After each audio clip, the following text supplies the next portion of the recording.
Assalamu alaikum everyone. I welcome you all to our YouTube channel Desert Rose Psychic.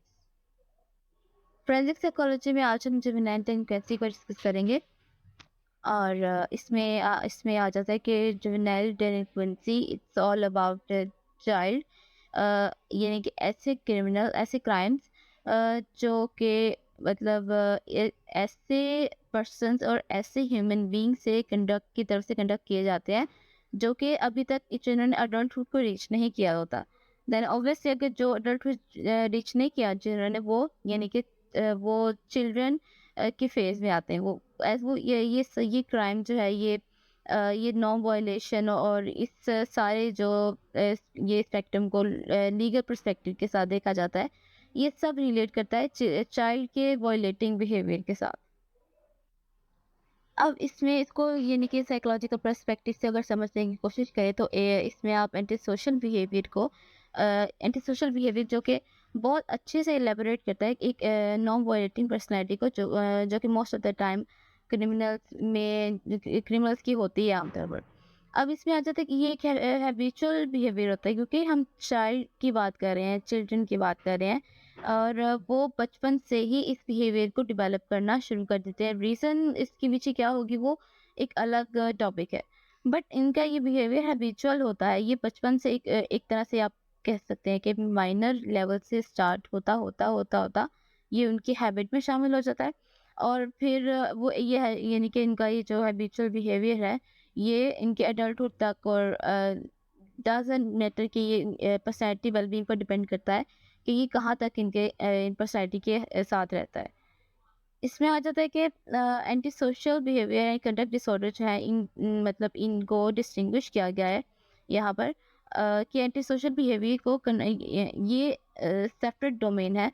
इसको conduct disorder के साथ आप इसको match नहीं कर सकते।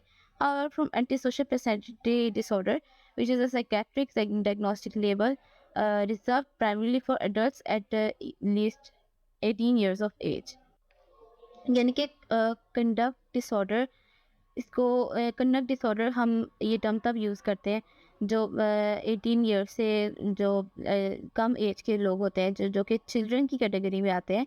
अगर वो कोई भी क्राइम कमिट करते हैं तो हम उन्हें कंडक्ट डिसऑर्डर में लेते हैं।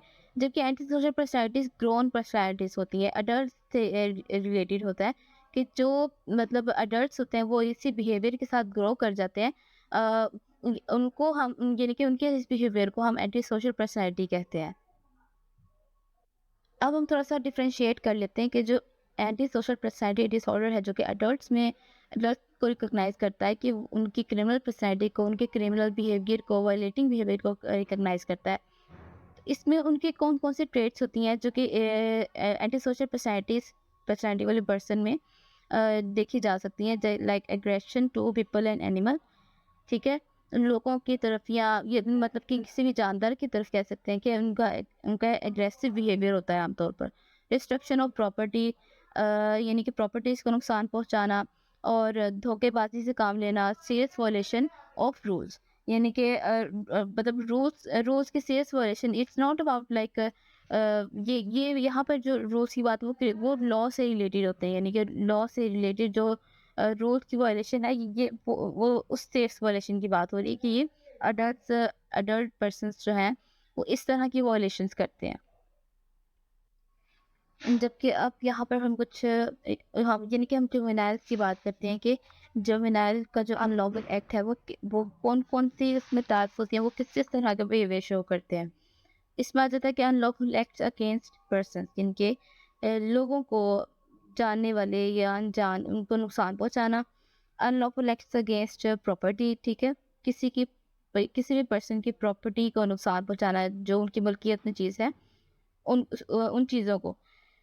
और बाज़ दफ़ा वो यानी कि ड्रग एडिक्ट्स भी बन जाते हैं, ठीक है? वो ड्रग्स में भी इन्वॉल्व हो जाते हैं। Offences against the public order, यानी कि पब्लिक ऑर्डर मतलब कि जो पब्लिक के लिए जो रूल्स होते हैं, जिन्हें फॉलो करना ज़रूरी होता है, वो उनकी वायलेशन करते हैं। और स्टेटस ऑफेंसेस, यानी कि स्टेटस ऑफेंसेस वो क्राइम्स हैं जो कि एक सर्टेन कम्युनिटी के लिए वो क्रिमिनल एक्ट कंसीडर किया जाता है, जबकि मतलब कि दूसरी कम्युनिटी के लोग क्रिमिनल एक्ट नहीं होता। कम्युनिटीज़ लाइक कुछ ऐसे एक्ट्स हैं जो कि सिर्फ़ बच्चों के लिए यानी कि अगर वो बच्चे वो काम करते हैं तो वो उस चीज़ को फिर एज़ अ क्राइम कंसीडर किया जाता है, जबकि एडल्ट्स अगर उसी काम को करते हैं, पब्लिक के लिए भी करें तो वो क्राइम कंसीडर नहीं किया जाता। फॉर एग्ज़ाम्पल ड्रग्स यानी कि कुछ ऐसी कम्युनिटीज़ हैं जहाँ पर जो ड्रग जो है वो ये लीगल एक्ट है एडल्ट्स के लिए, but it's not allowed for children. ठीक, तो अगर बच्चे उस कम्युनिटी में ड्रग यूज़ करेंगे तो उसे एक ऐसा क्राइम कंसिडर किया जाएगा, जबकि वो एडल्ट्स के लिए ये कोई भी अनलॉफुल एक्ट नहीं है। अब इसमें जो हमने फर्स्ट 4 कैटेगरीज़ की थी डिस्कस की है अभी हमने, उसमें यही है यानी कि इसमें आ जाता है कि वो क्राइम्स जो कि अडल्ट्स कमिट करते हैं, उनका क्या बिहेवियर होता है, जो पहले 4 कैटेगरीज़ डिस्कस की हमने। उसके बाद हमने जो जुवेनाइल की कैटेगरीज़ डिस्कस की, जिसमें स्टेटस ऑफेंसेस को भी हमने डिस्कस किया कि ये यानी कि ये एक्ट्स वो इल्लीगल एक्ट्स होते हैं, जो कि इल्लीगल कंसीडर किए जाते हैं अगर किसी जुवेनाइल ने से यानी कि अगर वो एक्ट जुवेनाइल की तरफ से होते हैं या चाइल्ड उससे कमिट करे तो वो क्राइम होगा। बट अगर अब वही काम अडल्ट्स करते हैं तो उसे क्राइम जो है वो यानी कि कंसीडर नहीं नहीं किया जाता। फॉर एग्जांपल स्कूल से भाग जाना या घर से भाग जाना, इस तरह की चीज़ें। अब हम कुछ स्टेटस ऑफेंसेस जो क्राइम्स हैं उनको डिस्कस कर लेते हैं यहाँ पर कि वो किस तरह के मिसबिहेवियर होते हैं। इसमें आ जाता है कि वायलेशन ऑफ कर्फ्यू, ठीक है? कर्फ्यू अगर यानी कि किसी कम्युनिटीज़ या सोसाइटी में अगर कर्फ्यू लगा हुआ है तो उस के रूल्स को जो है वो वायलेट करना, अंडर एज ड्रिंकिंग यानी कि ड्रग्स में इन्वॉल्व होना, ये सारी कैटेगरीज़ चिल्ड्रन से रिलेट कर रही हैं। इसमें फिर रनिंग अवे फ्रॉम होम, ठीक है? घर से दूर चले जाना एंड truancy यानी कि स्कूल से अपने जहाँ पर वो पढ़ते हैं उस इंस्टीट्यूट से बिला वजह बगैर किसी प्रोमिनेंट रीज़न के एब्सेंट रहना वहाँ से। तो इसमें यानी कि आ जाता है फिर to offences that are directed by interpreted very subjectively यानी कि इसमें ये सारे वो ऑफेंसेस होते हैं जिसमें किसी और पर्सन की इन्वॉल्वमेंट नहीं होती, ये ट्रूली उसी इंडिविजुअल से रिलेट कर रहे होते हैं। ये सब अनलॉफुल एक्ट्स हैं वो इंडिविजुअल वो चाइल्ड ही करता है, ठीक है?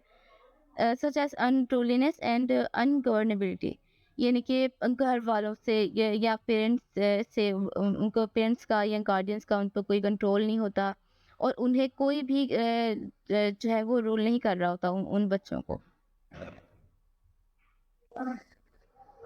द मोफिट डेवलपमेंट थ्योरी इसमें यहाँ पर यानी कि मोफिट ने थ्योरी डेवलपमेंटल थ्योरी दी थी जिसमें उन्होंने इस चीज़ को डिस्कस किया था कि बच्चों में ये सब चीज़ें यानी कि किस तरह से बच्चों की सोसाइटी में ये क्रिमिनल बिहेवियर चाहिए किस तरह से इन्वॉल्व होना शुरू हो जाता है किस कब कब किस किस फेज में ये इंजेक्ट होता है उनके अंदर। The Moffitt Developmental Theory seminal research conducted by Terry Moffitt indicated that delinquency could be best understood if we viewed it as progressing along at least two developmental paths. Two paths को discuss किया था on the one path यानी कि जो first path था इसमें we see a child developing a lifelong trajectory of delinquency and crime beginning at very early age probably around 3 or even younger यानी कि 3 से या इससे भी कम एज में बच्चों के अंदर ये हैबिट्स डेवलप होना शुरू हो जाती हैं और इसका डायरेक्ट लिंक जो है वो गार्डियंस या पेरेंट्स के साथ बनता है। यानी कि पेरेंट्स का नेग्लेक्टिंग बिहेवियर जो है वो बच्चों के अंदर जैसे बच्चे बहुत ज़्यादा अगर छोटे हैं तो या रोते ज़्यादा हैं या एग्रेसिव ज़्यादा होते हैं या बहुत ज़्यादा मतलब ये ट्रस्ट नहीं करते हैं दूसरों पर, ये इस तरह के बिहेवियर शो करना शुरू करते हैं बचपन से। Moffat reports that across the life course, these individual exhibit a changing manifestation of antisocial behavior. यानी कि लाइफ लाइक जैसे जैसे ग्रो करते हैं इनके अंदर एंटी सोशल बिहेवियर की जो ट्रेड्स हैं वो आना शुरू हो जाती हैं। Biting hitting at age 4, shoplifting and frenzy at age 10, selling drugs यानी कि ये स्टेज बाय स्टेज इसको डिफाइन किया गया है। जो यानी कि छोटे बच्चे होते हैं जैसे कि बच्चों को काटना या दूसरों को मारना, इस तरह की आदत होती है उनके अंदर। फिर उसके बाद ये आ जाता है कि ये मतलब कि ये जो स्कूल गोइंग बच्चे होते हैं, ये स्कूल से बिला वजह एब्सेंट रहना, और फिर इससे इसके बाद 16 इयर्स की एज में आ जाता है कि मतलब car stealing even and drug selling जो है वो ये इस तरह के बिहेवियर्स आना शुरू हो जाते हैं। और फिर जब ये अडल्ट हो जाते हैं तो फिर robbery and rape and fraud, child abuse at 30 and child abuse चाहे वो 30 इयर्स की एज तक, यानी कि एक तरह से हैबिट इनके अंदर डेवलप होना शुरू हो जाती है क्राइम करने की। और ये स्टेज बाय स्टेज होता जाता है इनके साथ।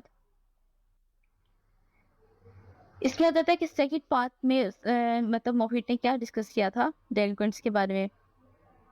दे begin offending during the adolescent years, यानी कि सेकंड पार्ट में ये था, जो फर्स्ट पार्ट में मैंने डिस्कस किया कि वो चाइल्डहुड से उनके अंदर बिहेवियर डेवलप होना शुरू होता है, जबकि सेकंड पार्ट में ये इस बात को डिस्कस किया गया कि ये चाइल्डहुड से बिहेवियर नहीं बनता, बट ये बिहेवियर आना शुरू होता है एडोलसेंट में, यानी कि एडोलसेंट में इस तरह से आ जाता है कि जो ज़्यादातर आमतौर पर देखा जाता है कि बुरी कंपनी की वजह से बच्चे इन चीज़ों में पढ़ना यानी कि क्रिमिनल बिहेवियर अनलॉफुल एक्ट्स में पढ़ना शुरू हो जाते हैं। इसमें ये adolescent की एज लाइक 18th बर्थडे के आसपास पे जाके बच्चों में ये बिहेवियर आना शुरू होता है।